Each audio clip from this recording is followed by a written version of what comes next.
চেন্নাইয়ের কাছে হারার পর এবার কেকেআরের পরবর্তী ম্যাচ লখনৌ সুপার জায়ান্টস টিমের সঙ্গে। হ্যাঁ ফ্রেন্ডস, রবিবার ইডেনে মুখোমুখি হচ্ছে কলকাতা নাইট রাইডার্স ও লখনৌ সুপার জায়ান্টস টিম।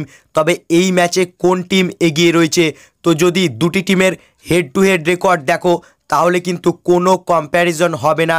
এই দুটি টিমের মধ্যে মোট 3টি ম্যাচ খেলা হয়েছে এবং 3টিতেই জয়লাভ করেছে লখনৌ সুপার জায়ান্টস টিম। একটি ম্যাচও জিততে পারেনি কেকেআর এলএসজির বিরুদ্ধে এখন পর্যন্ত।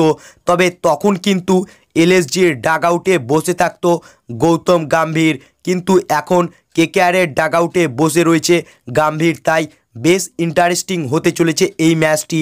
এবং যেহেতু এই ম্যাচটি দুপুরবেলায় রয়েছে তাই এই ম্যাচে কিন্তু ডিউ ফ্যাক্টর থাকবে না। যে টিম 40 ওভার ভালো খেলবে তারাই কিন্তু জয়লাভ করবে এই ম্যাচে।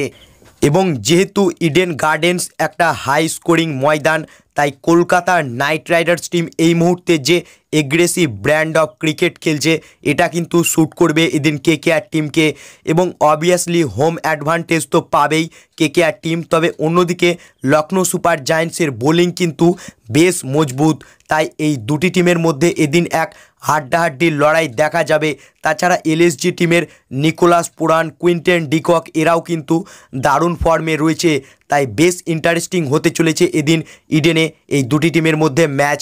এবং এই ম্যাচে কলকাতার নাইট রাইডার্স টিমের একাদশে কিন্তু এদিন একটা পরিবর্তন হতে পারে, সেটা হচ্ছে মিচেল স্টার্ক এই ম্যাচে নাও খেলতে পারে। হ্যাঁ ফ্রেন্ডস, মিচেল স্টার্কের হালকা চোট রয়েছে, তাই সম্ভবত সে এই ম্যাচটি মিস করতে পারে। আর তবে রবিবার ম্যাচটি হবে, তার আগে যদি মিচেল স্টার্ক ফিট হয়ে যায় সেক্ষেত্রে সে খেলবে। এবং যদি সে ফিট না হতে পারে তাহলে তার জায়গায় দুষ্মান্তা চামিরা এদিন খেলতে পারে লখনৌ সুপার জায়ান্টসের বিরুদ্ধে কলকাতার নাইট রাইডার্স টিমের একাদশে।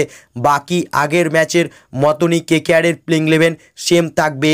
সো ফ্রেন্ডস, এদিন রবিবার আইপিএলে প্রথমবার লখনৌ সুপার জায়ান্টস টিমকে কি হারাতে পারবে কেকেআর?